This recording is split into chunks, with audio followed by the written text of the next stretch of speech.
여러분을 만나서 반갑습니다. 저는 부천에 있는 중동교회 원로 목사 김대준이라고 합니다. 이 자리에 같이 예배를 드리며 성교사 파송 예배에 함께하는 것이 하나님께 영광이고 제게도 큰 기쁨이고 감사가 됩니다. 원래 여기 있는 모든 분들이 큰 복을 받은 분들이라고 믿습니다. 왜냐하면 예수님을 만났기 때문에 그렇습니다. 삶을 살아가면서 최고의 복은 만남의 복이에요. 그 만남의 복 중에 첫째는 예수님을 만난 것이라고 믿습니다. 예수님을 만나지 못한 사람은 예수님을 만난 사람의 입장 속에서 보면은 그 분이 세상의 온 권세를 한 손에 거머쥔 사람이라 할지라도 불쌍한 사람입니다. 그 인생의 종말이 어디로 가는지 우리는 알기 때문에 그렇습니다. 예수님 만나는 것 최고의 복이요 영광입니다. 아울러 좋은 목사님을 만나는 것이 또 큰 복입니다. 우리 손 목사님 만나서 같이 함께 방황하지 않고 믿음의 여정을 걸어갈 수 있다는 것도 말할 수 없는 큰 복이라고 믿습니다. 그래서 다음 교회에 같이 한 식구가 되어 산다는 것 큰 기쁨이고 감사하죠. 우리 주님이 가장 기뻐하시는 게 뭐냐 하면 복음을 전하고 생명을 살리는 것입니다. 생명을 살리는 큰 일을 지역 속에서도 하고 전 세계를 가슴에 품고 온 천하 만민이 복음을 듣도록 헌신하는데 오늘 또 정성교사님을 교회에서 파송하는 이러한 주님이 가장 기뻐하는 위대한 일에 함께 하나 되어 나간다는 것은 말할 수 없는 큰 기쁨이고 감사요 또 즐거움입니다. 그것도 말할 수 없는 큰 복입니다. 왜냐하면 복음을 전하는 사람들에게는 하나님께서 수많은 자원들을 공급하십니다. 왜요? 세계 복음화를 이루는 이 일을 성취하도록 하기 위해서. 부귀를 한 손에 주시고 움직이는 하나님께서 바로 하나님의 큰 일들을 이루가기 위해서 세상을 움직이면서 그 자원들이 헌신하는 성도들과 교회를 통하여 흘러가도록 역사하기 때문에 그렇습니다. 그래서 만남의 복이 큰 은혜인데 오늘 저와 여러분의 만남도 함께 보기를 소망하며 은혜를 받고자 합니다. 우리 주 예수님을 만난 사람들에게는 그리스도 안에서 신령한 복과 땅에 필요한 모든 자원들을 이미 다 주셨습니다. 하나님이 이미 복을 다 앞으로 주실 것이라고 성경에 기록하고 있지 않고 이미 주셨다. 과거형으로 이렇게 성경에 말씀하고 있습니다. 주셨으니 우리가 받아 누림이 가장 합당하고 마땅한 것이죠. 그런데 실생활에 가서 들어가 보면 어떤 사람은 하나님이 주신 모든 분복을 누리는 사람이 있고 어떤 사람은 소유는 하고 있어도 누리지 못하는 사람도 있습니다. 그래서 우리가 어느 자리에 있든지 하나님의 주신 분복을 누리며 살아가고 또 하나님이 원하심이 무엇인지를 잘 알고 그들 증거하고 나누는 이러한 자리에 가기를 소망하며 갑니다. 주님이 복을 주시며 우리의 삶의 현장 속에서 기대하고 원하시는 것은 내 있는 자리에서 생명의 역사가 일어나도록 하는 것입니다. 좋은 분위기가 있고 멋있는 장소에 가서 있는 것 기쁜 일이죠. 그러나 그보다 더 중요한 것은 내가 어디에 있느냐, 저 아프리카 케냐에 있느냐, 이 진해에 있느냐, 창원에 있느냐, 이보다 더 중요한 것. 내가 또 무슨 일을 하느냐, 그보다 더 중요한 것. 그것은 바로 주님이 함께 하시며 그 내가 있는 자리에 생명의 역사가 일어나도록 만들어가는 것. 그게 중요한 거예요. 그래서 어디에 있던 내가 있는 처수에서 생수가 솟아나고 샘물이 솟아나고 놀라운 번성의 역사가 일어나는 이런 데로 간다면 그 사람이야말로 가장 멋진 사람이고 하나님이 붙들어주고 복을 주는 사람이라고 믿습니다. 오늘 짧은 본문을 보았습니다만 그 가운데 있는 구절 6절을 한번 보시기 바랍니다. 거기 보면은 이렇게 기록하고 있습니다. 그들이 눈물 골짜기로 지나갈 때에 그곳에 많은 샘이 있을 것이며 이른비가 복을 채워주나이다. 그들이 하는 건 조금 더 설명을 하고요. 눈물 골짜기로 지나갈 때에, 눈물 골짜기가 뭘까요? 인생은 순례자의 여정이라고 이렇게 말하죠. 그래서 쭉 걸어가는 인생의 여정입니다. 그 인생 여정 속에 보면은 아픔도 있고 시련도 있고 재미난 일도 있고 즐거운 일도 있고 여러 모습의 생활에 접하는 이러한 모습들이 있습니다. 근데 그 과정 중에는 눈물 골짜기가 있습니다. 눈물 골짜기라는 말은 쉬운 말로 고생하는 길, 어려운 길, 힘든 일, 이런 여정이 있다는 것이죠. 그런데 어떤 사람에게는 그러한 어려움, 고난, 시련, 아픔, 이 과정을 통과하는데 그 과정 속에서 샘물이 솟아나는, 샘이 되게 하는 이 역사를 일구어 가게 된다는 것이죠. 그래서 이러한 부분에 대한 이해를 우리가 조금 잘하면 우리의 인생을 새롭게 만들어갈 수 있다고 생각합니다. 삶의 여정 속에서 아픔이 오면 좋을까요? 시련과 고난이 오면 그것이 좋을까요? 안 좋을까요? 싫어하죠. 이런 말 들어보셨어요? 결혼하는 식장에서 이제 새 신부, 새 신랑에게 앞길에 꽃길만 있기를 원합니다 하고 이렇게 축복하는 말이죠. 그 말이 무슨 의미예요? 잘 되고 고생 안 하고 좋은 일만 있으면 좋겠다, 이런 의미로 말을 하는데, 엄밀히 말하면 앞으로 인생 여정 걸어가며 고난은 하나도 없고 고생하는 건 하나도 없고 그냥 살길 바랍니다. 그렇게 실제로 그렇게 된다면 그 사람에게는 변화도 성숙도 열매 맺는 것도 없습니다. 그렇기 때문에 인생 여정 속에 시련과 고난과 아픔과 어려움이 있다는 것은 그 자체로는 우리의 마음속에 힘들고 싫어하고 피하고 싶고 도망가고 싶은 이러한 자리지만, 그것을 잘 감당하고 새롭게 만들어 간다면 그것이야말로 내 인생의 최고의 영광이요 트로피가 되는 이러한 자리로 바뀌어 갑니다. 그래서 오늘 성경에서는 그 말씀을 하고 있는 것입니다. 도움을 드리기 위해서 말씀드립니다. 제가 세바시라고 하는 유튜브에 보면 그러한 채널이 있어요. 세상을 바꾸는 시간.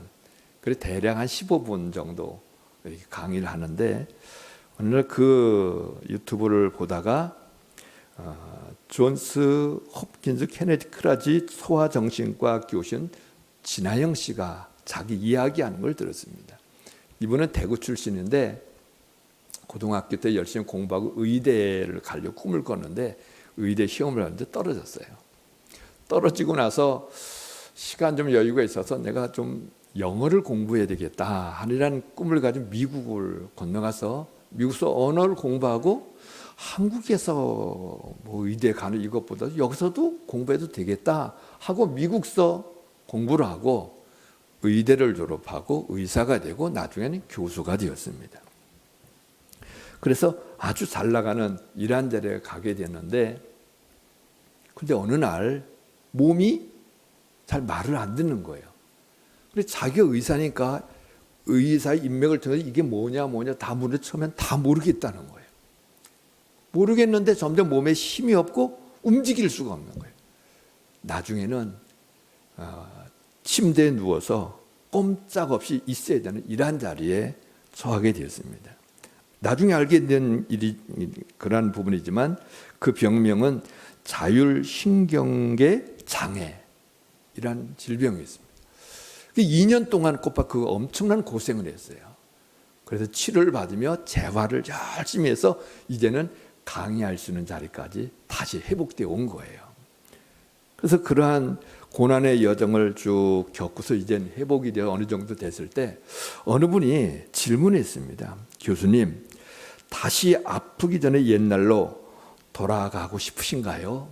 라고 질문했어요. 이 질문을 받자마자 이 교수님은 No, 절대로 다시 옛날로 돌아가고 싶은 생각이 없습니다. 왜요? 이 아픔과 고난의 이 과정을 통해서 생각이, 내 내면의 성숙이 얼마나 귀하고 얼마나 놀라운 시간이 되었는지 모른다. 아프기 전에 옛날 그 모습으로 돌아가는 것 난 결코 원치 않는다. 그런 말을 했습니다. 제가 이거 과일을 하나 가져왔는데 이게 뭔지 아십니까? 레몬입니다. 이거 드릴 테니까 드실래요? 이거 드리면 이거 마신다고 드실 분 있어요? 없죠? 왜냐하면 이 과일은 굉장히 쉬워요. 미국에는 이런 이야기가 있다고 합니다. When life gives you lemons. 당신의 삶에 레몬이 주어진다면 그 다음에 이런 말이 있습니다. Make lemonade. 그래서 레몬이 주어지면 이 레몬을 가지고 레모네이드를 만들라, 이런 말인데 미국에는 아주 유명한 말이라고 그래요. 그 말이 이런 의미예요. 우리의 삶의 레몬처럼, 그 사람들이 생각한 레몬은 삶에 쓰고 쉬고 아프고 어려운 이런 걸 총칭해서 레몬이라고 이렇게 지칭하는 거예요. 내 인생에 고난이 찾아오면, 아픔이 찾아오면, 시련이 찾아오면 그거 가지고 뭘 만들라는 거예요? 레모네이드. 드셔보셨어요? 달콤하고 상큼하고 시원하고 그 레모네이드. 내 삶에 레몬이 주어지지 않으면 레모네이드를 만들 수 없어요. 내 삶에 찾아온 고난과 신과 어려움이 오지 않으면 내 인생에 아름다움, 상큼하고 맛을 낼 수 있는 그러한 무엇인가를 만들 수가 없다는 거예요. 수많은 사람들은 시련이 오면 거기서 도망갈 생각해요. 어려우면 거기에서 빨리 벗어나고자 몸부림치는 이런 자리로 갑니다. 그런데 그 부분을 잘 소화시키고 그것을 극복해서 레모네이드를 만들어가면 그 고난이 다 인생에 샘물이 솟아나는 그러한 데로 가게 만들어 간다는 거예요. 오늘 본문에서 말씀하건 읽은 말씀이 그 말씀이에요. 눈물 골짜기가 오면 어떤 사람들은 그 눈물 골짜기로 오히려 샘이 솟아나는, 샘, 지나갈 때마다 여기도 샘이 되게 만들고 저기도 샘이 되게 만들고. 여러분, 샘이 뭐예요? 물이 솟아나는 곳이 샘이라고 그래요. 샘이 있는 곳에는 번성함이 있습니다. 여러분, 이 땅에 있는 모든 만물의 생물체는 번성하는 근원이 있어요. 그게 뭔지 아세요? 물이에요.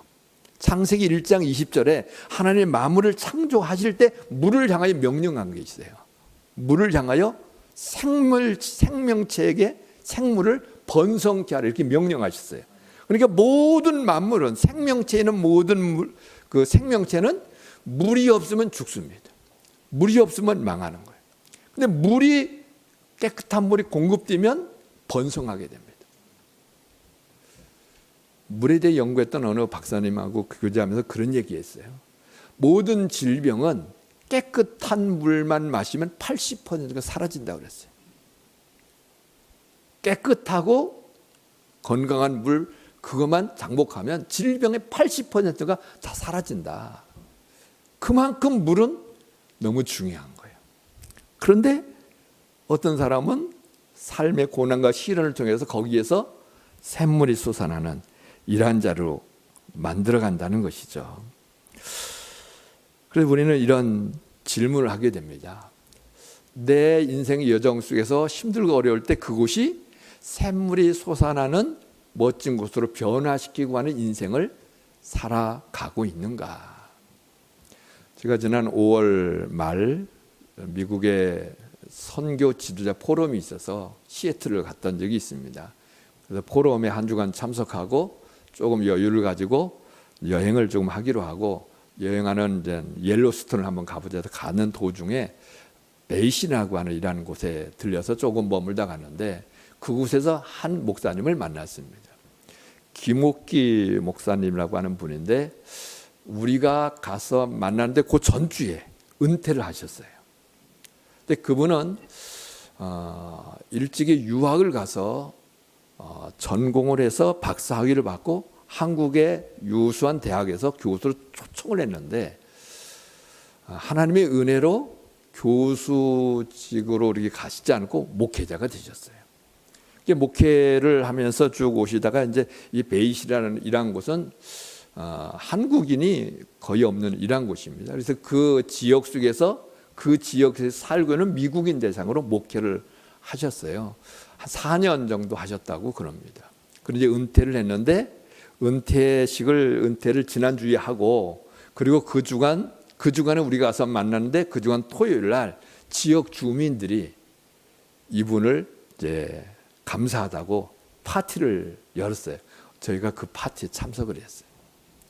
근데 그분이 그런 간증을 합니다.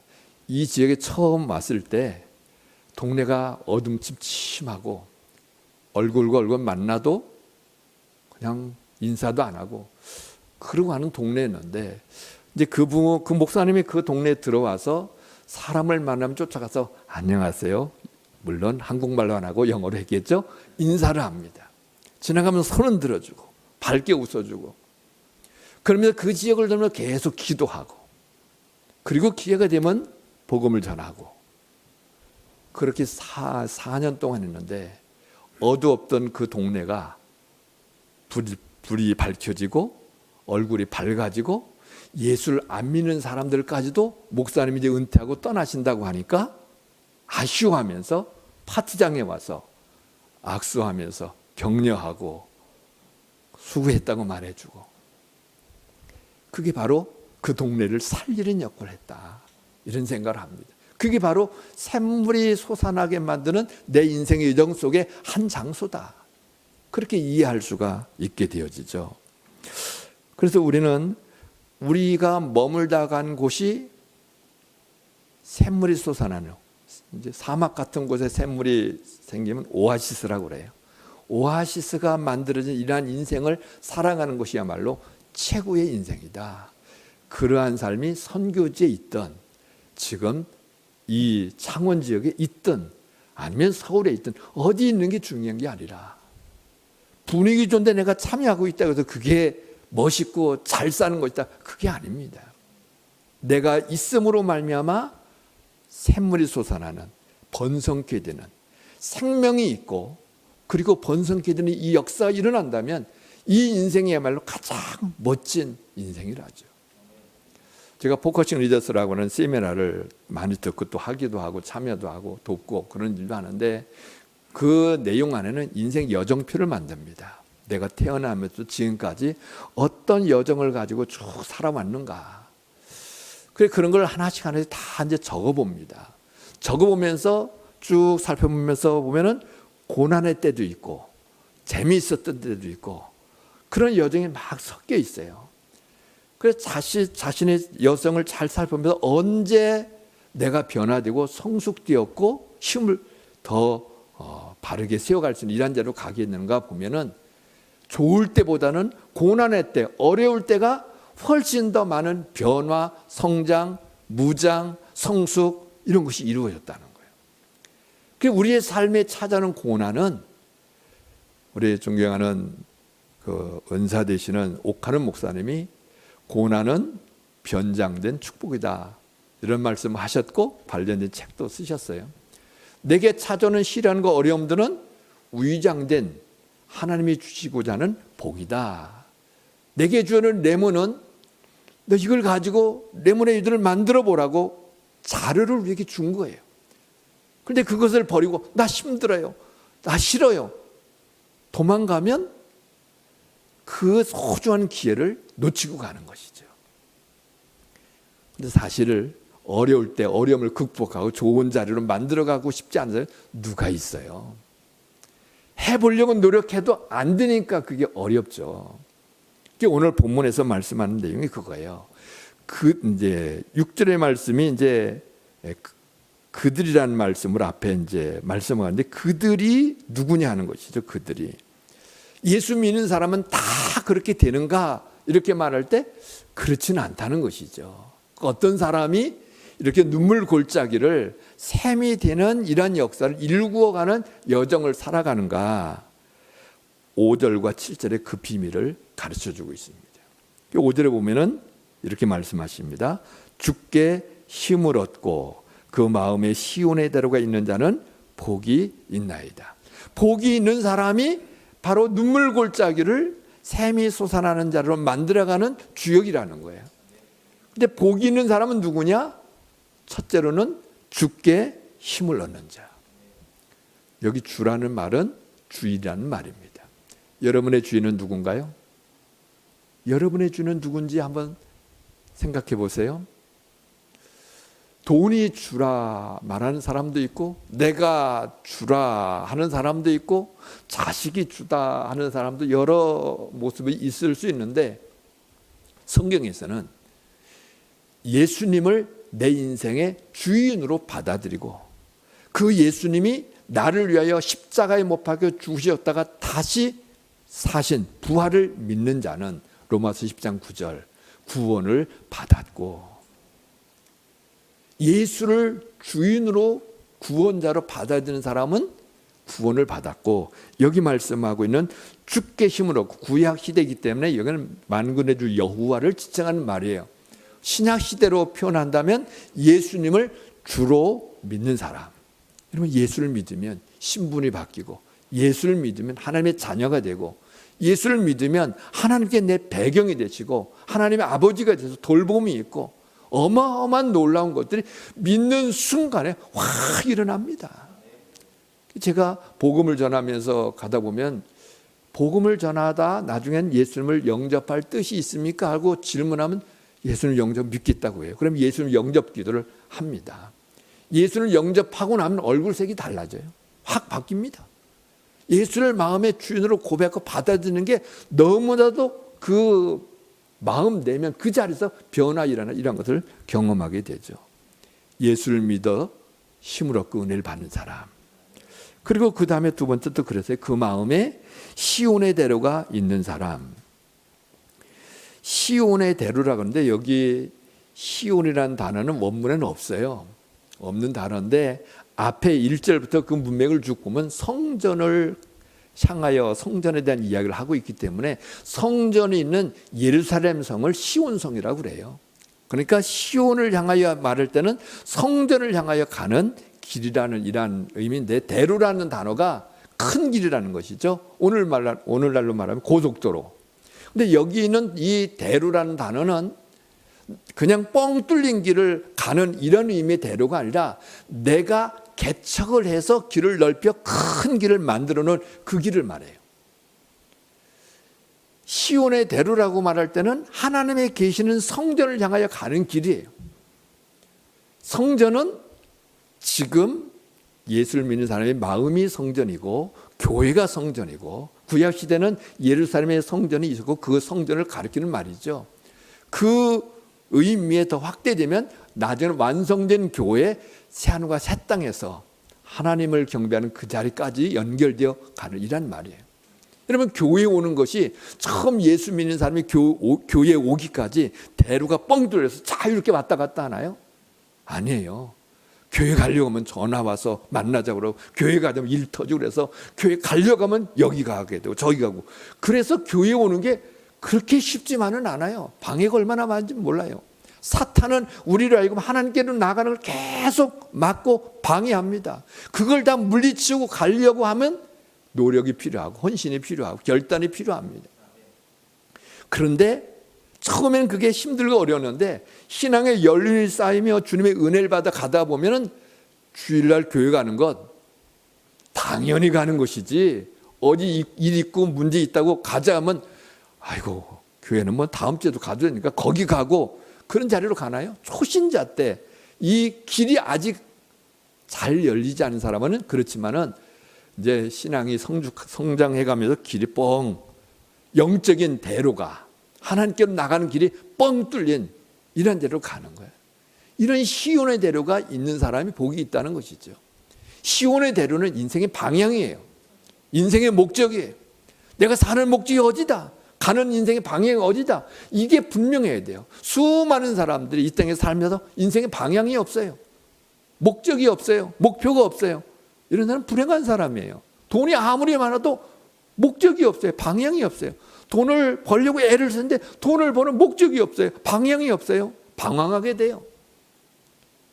시온의 대로가 뻥 뚫린 사람, 이 사람이 복 있는 사람입니다.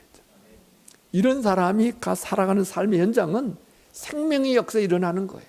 구원의 역사가 있고 변화의 역사가 있고 다른 사람이 곁에 있어서 고맙습니다. 우리의 만남이 참 인생의 큰 전환점이 되었습니다. 이런 고백을 듣는 일한자로 가게 되는 거예요. 하나만 더 말씀드리면 그 다음에 7절 말씀을 보면은 이런 말씀을 기록하고 있죠.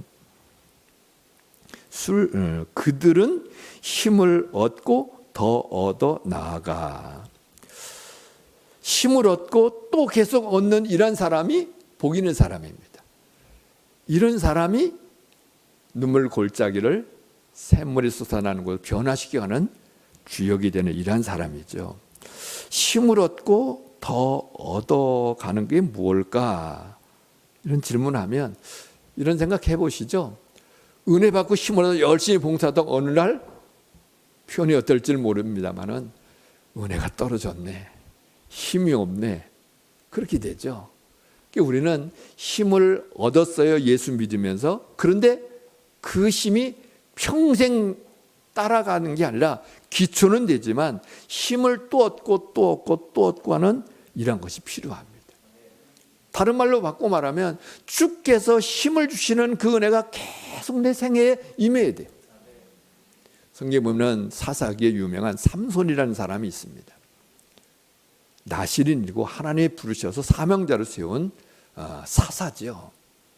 그는 힘이 셌어요. 블레셋 군대가 와서 포위하고 잡으려고 아무리 그래도 한 번 주먹을 휘두르고 낙이 뼈라도 하나 들면 적을 물칠 때 감당이 안 돼요. 힘이 있었습니다. 그런데 어느 날 한 여인의 속삭이는 꼬드김 속에서 그 머리를 자르고 이제 났는데 적이 또 오니까 이까짓것 하면서 힘을 쓰려고 했는데 힘이 나와요, 안 나와요?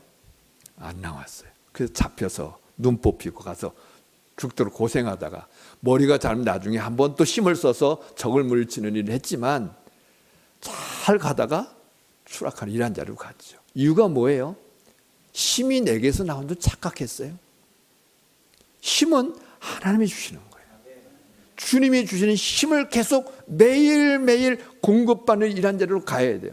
그걸 받지 못하면 어느 순간에 잘하다가 어느 순간에 안 되는 거예요.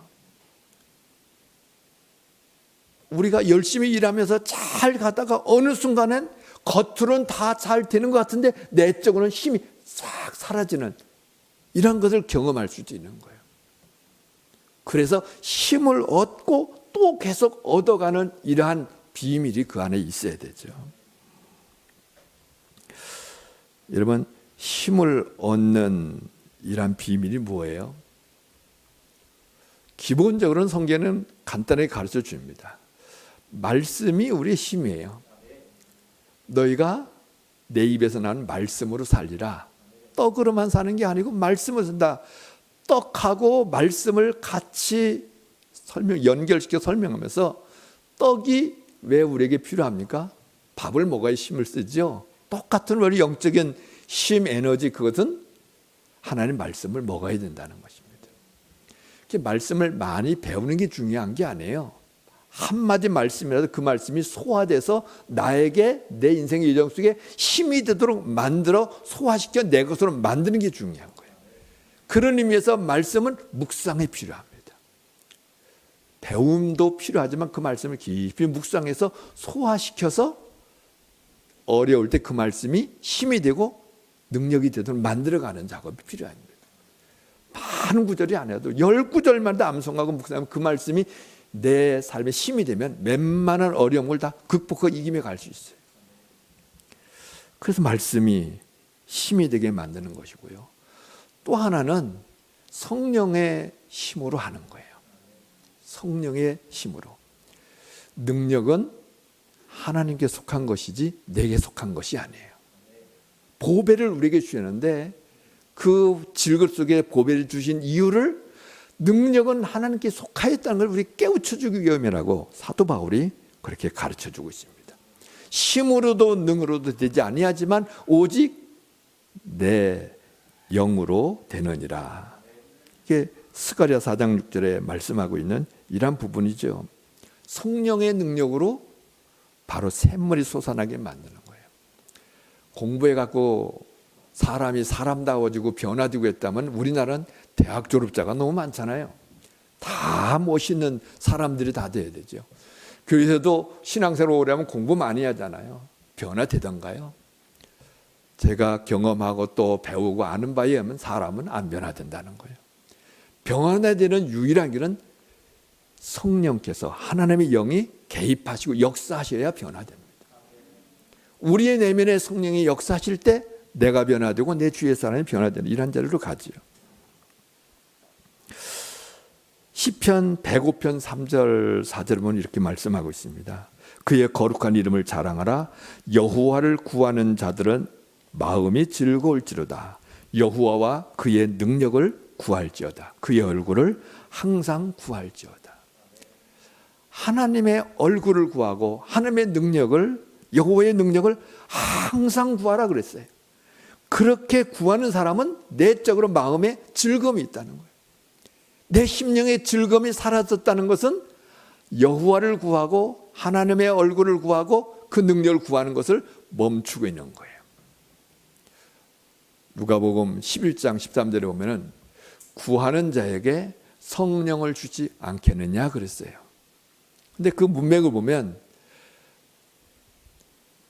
부모가 자식에게, 아버지가 자식에게 좋은 것을 줄 줄 알거든 하물며 너희 아버지께서, 하늘에 계신 너희 아버지께서, 하늘에 계신 아버지라는 말은 하나님을 아버지라 부르는 사람을 말해요. 다른 말로 바꾸면 구원받은 사람을 말해요. 하나님을 아버지라 아무나 부르는 건 아니지 않습니까? 구원받은 사람이 하나님을 아버지라 불러요.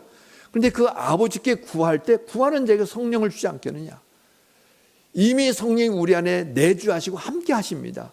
그럼에도 불구하고 하나님께 구할 때 성령으로 충만케 되는 역사가 일어나게 됩니다. 저는 감동적으로 읽었던 책 중에 데이빗 브레이너드의 일기라는 이러한 책이 있어요. 이 브레이너드가 선교사인데 홍인종 선교사예요. 그 일기를 보면은 그 지역에 들어가 살면서 그 지역에 이렇게 둘러보면서 어려움이나 문제나 이런 부분을 잘 살피고 그 부분을 들고 와서 하나님께 매일 기도하는 거예요. 금식하고 기도하고 하나님 이런 부분이 있습니다 하고 늘 기도하면 기도하는 가운데 하나님의 응답도 하시고 기도하는 가운데 하나님의 임재 속에서 찬송하고 감격하고 하나님을 알아가는 기쁨을 누리고 그러면 또 돌면서 기도 제목을 찾고 어려움이 있으면 그걸 가지고 와서 기도하는 거예요. 그런데 그것을 인해 그 지역에 부흥이 일어나고 다 복음화가 이루어지는 이런 자리로 갔어요. 열심히 쫓아다닌다고 뭐가 되는 게 아니에요. 성령이 역사하셔야 일이 되는 거예요. 사도 바울은 이런 말을 했습니다. 경건의 모양은 있으나 경건의 능력이 없는 자로다. 경건의 모양을 갖추는 게 중요한 게 아니에요.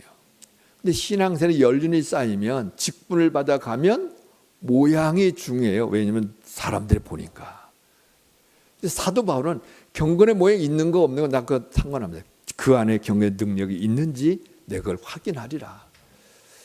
우리 안에 경건의 진정한 능력이 있으면 우리 주위에 또 우리가 살아가는 여정 중에 아픔과 시련과 고난이 오면 눈물 골짜기가 만나게 되면 하나님이 또 이곳에 샘물이 솟아나도록 비를 내려주시며 복을 주시는 역사가 일어나리라 기대를 가지면서 그 지역을 변화시키는 주역이 되는 것이죠. 선교사님 파송받으면 선교지가 이와 같은 역할이 일어날 줄 믿습니다. 여기 있는 모든 성도들께서 교회 안에서 감격하고 기뻐하고 당연하고 또 그래야 되죠. 거기에 끝나면 안 됩니다. 여러분이 돌아간 가정에서 여러분이 돌아가 삶을 살아가는 일터에서 샘물이 솟아나는 역할을 해야 돼요. 어떻게 샘물이 솟아납니까? 주님이 이 땅에 오셔서 아까 예수의 길 찬양했잖아요. 예수님이 가신 그 길을 따라가는 거예요. 예수님이 이 땅에 오신 이유가 뭐예요? 섬기기 위해서. 우리가 사랑하고 희생하고 섬기면 사람이 살아가는 삶의 목적이 섬김이에요. 누군가를 섬기기 위해서 우리는 부르심 받은 거예요. 교회 안에서도 모든 사람이 지체로 은사가 다 다르죠. 그 모든 다름이 섬기기 위해서 다양하게 있는 거예요. 섬김 속에서 내가 복을 누리고 기쁨을 누리고 변화가 일어나는 거예요. 사랑이라고 그렇게 표현하는 거예요. 그거는 감정으로 하는 게 아니에요. 믿음으로 하고 의지로 하고 하나님의 은혜로 하는 거예요. 그렇게 되어지면 우리 지역이 교회가 있다는 것이 감사한 것이고, 우리 회사에 예수 믿는 누가 있다는 것이 감사한 것이고, 그 곁에서 함께 일하는 것이 감사하는 것이라고 주위에 있는 사람이, 옆에 있는 사람들이 그런 고백을 하는 자리로 가는 거예요.